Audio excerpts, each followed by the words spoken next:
Okay, hello, welcome back to another video. I think my hair looks a bit long. 1 second. Oh yes, a sharp skin fade, and doubtless sharper tactics to ensue. Okay, so it looks like we're playing against d4. We're going to go for c5, the old Benoni, and pray that our opponent does something interesting. They do. Knight f6, thank you, Glue Pro stack, as we play a Benko gambit, sacking our b-pawn, and then potentially sacking our a-pawn, although they play b3 here. Now, b3 is a little bit suboptimal. I mean, the best idea, as with basically every gambit, is to accept it, except like the Queen's Gambit. That's just not a real gambit. Like, anyone who thinks the Queen's Gambit is like a gambit, and a gambit, you know, the true sense of the word gambit, I said gambit about 5 times, is a moron. Anyway, we're going to play b4. Now, I know this isn't actually the best move. The best move, according to the engine, is to take, and after pawn takes, to go for like queen b6, to put pressure on the bishop on b2 eventually. I don't care, because I'm no longer playing chess. I'm playing connect 4, and I just won. There we go. We get the connect 4 pawn chain like this. Beautiful, beautiful stuff. And my game plan? Well, what's better than connect 4?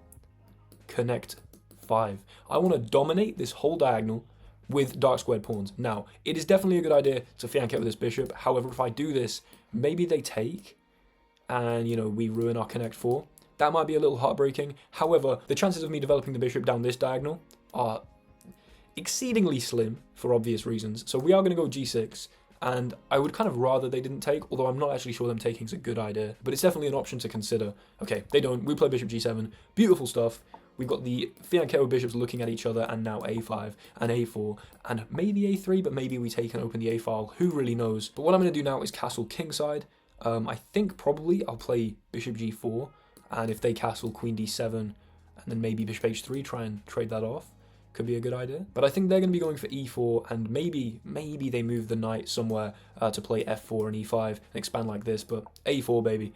a4 it is. And we do get the opportunity to play connect 5. Oh, I mean, a3, we just, it's so tempting. But after bishop here, I don't know if we've actually achieved anything.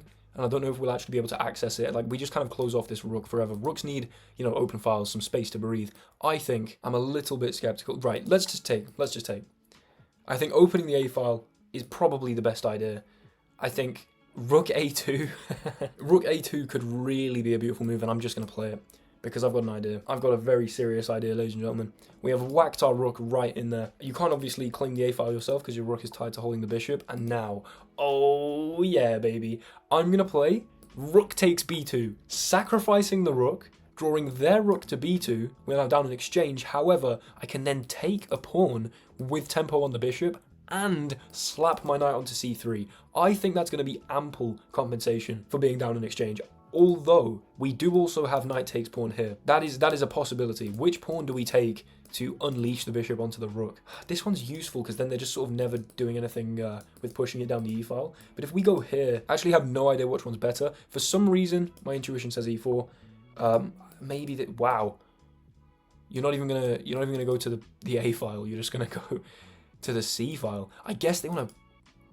I have absolutely no idea, like actually no idea whatsoever. Because now for the price of a rook, not only do we have a gorgeous bishop, an unassailable bishop along this diagonal, you will never put anything on a1 without my bishop knowing about it. But also, we get a knight on c3, which just has to be a good idea, right? You can't even sack for it because you get no compensation because then bishop takes rather than pawn takes. It's not like you get, you know, awesome double pawns. You can then go win that pawn. No, this bishop and these pawns, I mean, yeah. Need I say more? Now, giving them activity down the e-file might have been a mistake. I did take here and open up the line onto the base of my pawn chain. However, bishop f5. What are you doing with this rook? Like, this rook has no home. It now does not have a2. It doesn't have. I mean, it can't even go to b1. Let me redraw that arrow. If you go to b2, then we do have this check and then can win the rook with our dark square bishop. So just bullying the rook off the diagonal. I'm thinking. I mean, we want to put pressure on this backwards pawn, right? Because once this falls, and this falls, and then we've got 4 connected passed pawns.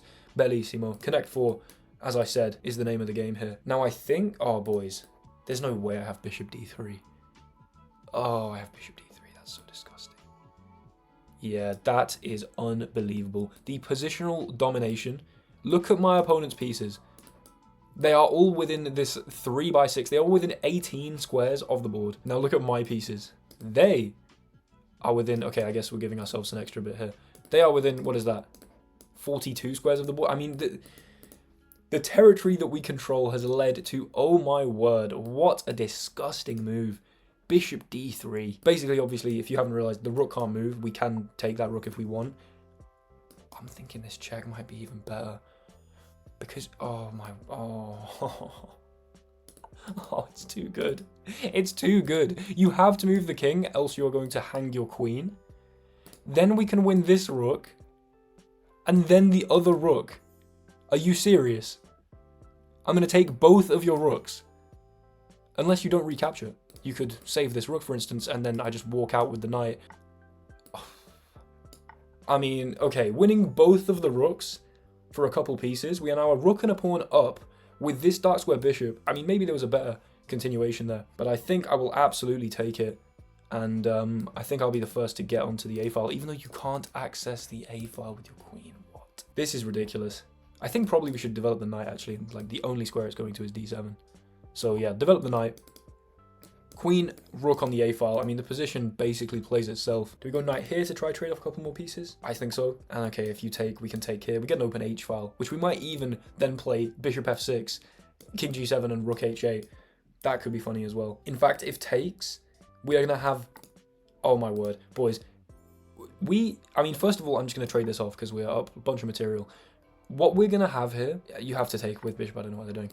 What we're going to have is 6 pawns and 1 pawn island. That is unbelievable. Oh my word.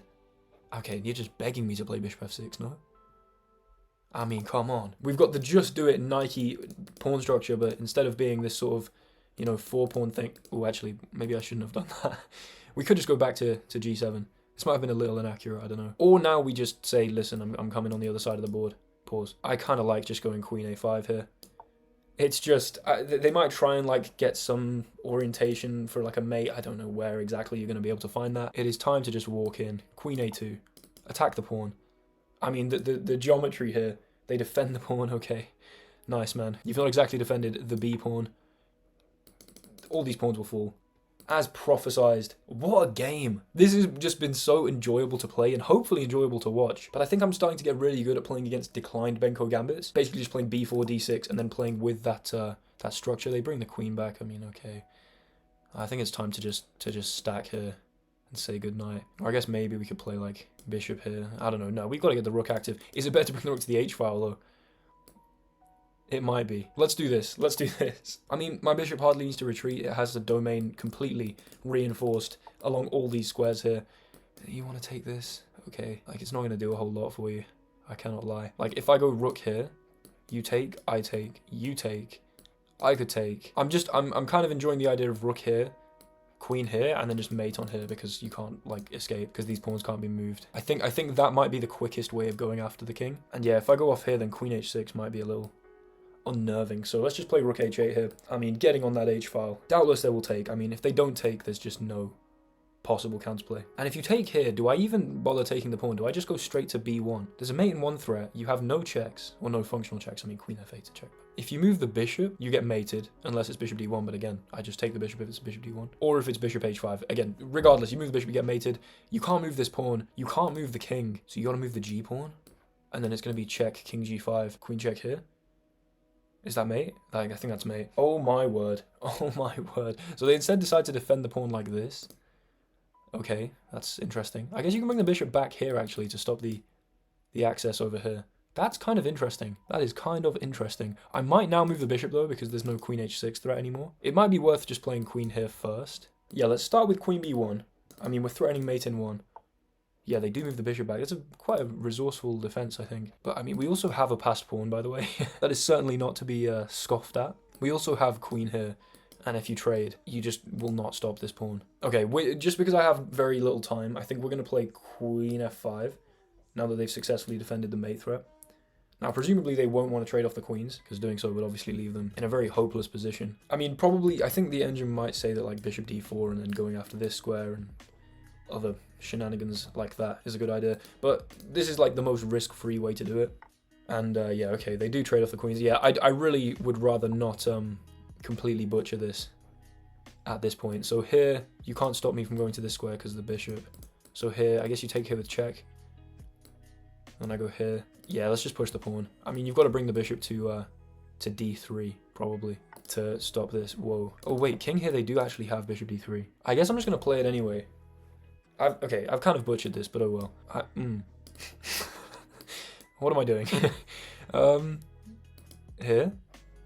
They have some discovery. Okay, I'm just going to move. Allow them to have whatever freaky discovery they have. I've butchered this so badly. What is wrong with me? Let's just go here. There we go. Let's whack the rook on a1. Promote the pawn. And it wouldn't be a true Will Taylor chess masterpiece without a completely unnecessary time scramble at the end. They can't defend the bishop. Wow. That's some pretty disgusting piece geometry there. So we can just pre-move promotion. There we go. And yeah. Thus the completely unnecessary time scramble ensues. It is made significantly easier by the fact that they hang a knight.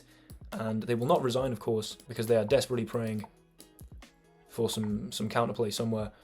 But they clearly are not aware that I am an absolute god amongst men when it comes to when it comes to pre-moving and predictions of of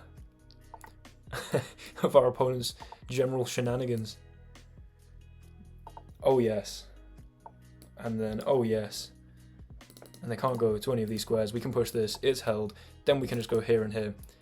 And it, you know, pre-moving an endgame is actually an art. I mean, getting these sort of structures that all hold each other, it's you know, it really is an art. And it's really not about doing it the most efficient way. It's about not there we go. It's about not losing on time. Beautiful stuff to end a beautiful game. Let's have a quick look at the analysis. Okay, so here we are in the analysis. That is the story of a beautiful, beautiful game of chess. 3 inaccuracies, exactly how I like them near the start of the game. Clearly opening inaccuracies, but you know, I consider opening inaccuracies. I mean, one of them is going to be me playing the old Benoni, which has been played by, what, 8,500 masters? Yeah, I know that number because I've justified this so many times. The other inaccuracy was, of course, going for b4, which I said was an inaccuracy, because, of course, I am aware that takes, and then going for queen b6, as I said right at the start of the video, is a good idea. I much prefer this for the reasons that you saw. So that leaves us with 96% accuracy. 2 of the inaccuracies were book moves. d6, a5. Where's my other inaccuracy? a4. Oh, boys. Just engine perfect stuff. Takes. Rook a2 best. Oh. Doesn't get much better than this. Oh, yes. Oh yes, that was the inaccuracy. Okay, well in that case, we were completely aware of all of our inaccuracies because doubtless the best move was in fact to take on d5, which after the equivalent rook here would have left our opponent with, you know, slightly worse pawn structure, and also without the e-file. I mean, I mentioned all this in the video. There is nothing there in this game that I missed, which is awesome. Put that out on c3, and everything from here on out is just perfect. Oh yes, give me that check. Give me both of your rooks. Let's move the knight. Let's trade stuff off. Let's get our 1-pawn island, and then just go in with the queen. I mean, there were obviously slightly better ways to do things, but rook h8 was the best move here. Queen b1, bishop here. Let me just quickly show that, you know, if you move the knight, for instance, that is going to be a nice checkmate. You've got that kind of arrowhead checkmate here. I don't know if this is helpful to any of you, but I always see this really quickly, that this is a possible checkmate, because it's kind of like an arrowhead this way. I don't know if that makes any sense, but whenever a queen checks a king on one of the corners, it can only move to where the knight would see from the queen. I don't know if that makes any sense, but it helps me anyway. We can bring the queen back, trade the queens, and then just push the pawn and make a slight mess of things here. But I mean, it was never gonna, you know, we actually get some pretty fluky geometry with the pieces to say that the knight cannot defend the bishop. Promote obviously helps that they hung the knight, and then just some world-class pre-moving from Will Taylor Chess. Let's go, boys. Getting used to referring to myself in the third person from captioning these YouTube shorts. Promote the pawn, and you know, I really like I genuinely think there is an art to getting pre-movable positions. The fact that definitely rook here would have been a better idea. However, we can anchor the rook here, and then we can pre-move the pawn. I mean, I'm just making sure that we can make valid pre-moves, literally costing just no time on the clock. Push, queen, here.